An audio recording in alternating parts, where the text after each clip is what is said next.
ప్రపంచంలోనే ధనవంతుడు కానీ అప్పుదారు. ఈ రహస్యం మీకు తెలుసా? కలియుగంలో జరుగుతున్న దైవ అప్పు.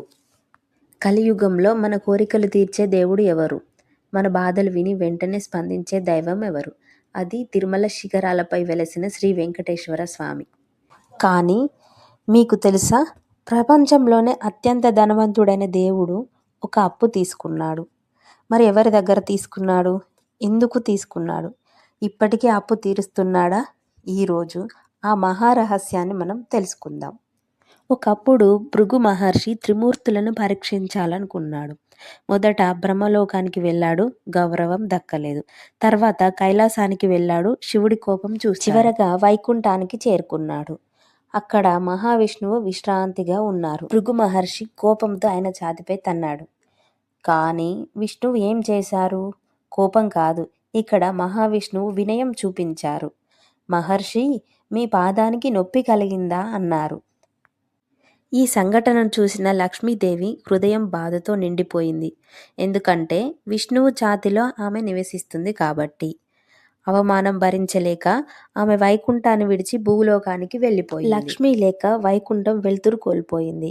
విష్ణువు ఆమె కోసం భూమికి దిగివచ్చాడు. శేషాచల పర్వతాలపై ఆయన శ్రీనివాసుడిగా తపస్సు ప్రారంభించాడు. అక్కడే ప్రారంభమైంది తిరుమల మహిమ. అప్పుడు ఒక అద్భుతం జరిగింది.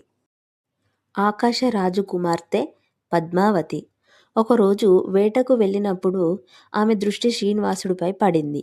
ఒక చూపు, ఒక క్షణం, ఒక దివ్య ప్రేమ.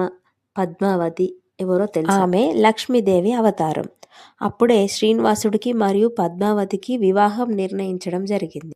కానీ ఆ వివాహం సాధారణం కాదు. మరి దేవతలు, ఋషులు, గంధర్వులు అందరూ హాజరు కావాలి.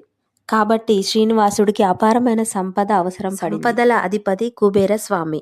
శ్రీనివాసుడు ఆయన వద్దకు వెళ్ళారు. నా వివాహం మహోత్సవంగా జరగాలి, సహాయం చేయు కుబేరా అని వేడుకున్నాడు. అప్పుడు కుబేరుడు నమస్కరించాడు. మీకు ఎంత కావాలి అంటే అంత ఇస్తాను, కానీ ఒక వాగ్దానం చేయాలి. ఒప్పందం ప్రకారం కలియుగం ముగిసే వరకు నా అప్పు తీర్చాలి, వడ్డీతో సహా చెల్లించాలి అని ఒప్పందం కుదుర్చుకున్నారు. ప్రపంచంలోనే మొదటి దైవ అప్పు శ్రీనివాసుడు కుబేరుని దగ్గర చేసిందే. అలా అపారమైన బంగారం, రత్నాలు, సంపదలతో వివాహం ఘనంగా జరిగింది. ఇప్పటికీ తిరుమలలో భక్తులు సమర్పించే కానుకలు, హుండీలో వేసే డబ్బు అన్నీ అప్పు తీర్చడానికి అని విశ్వాసం. అందుకే ప్రతి భక్తుడు దైవ కార్యంలో భాగస్వామి. 1 రూపాయి అయినా, 1 కోటి అయినా భక్తి ముఖ్యం.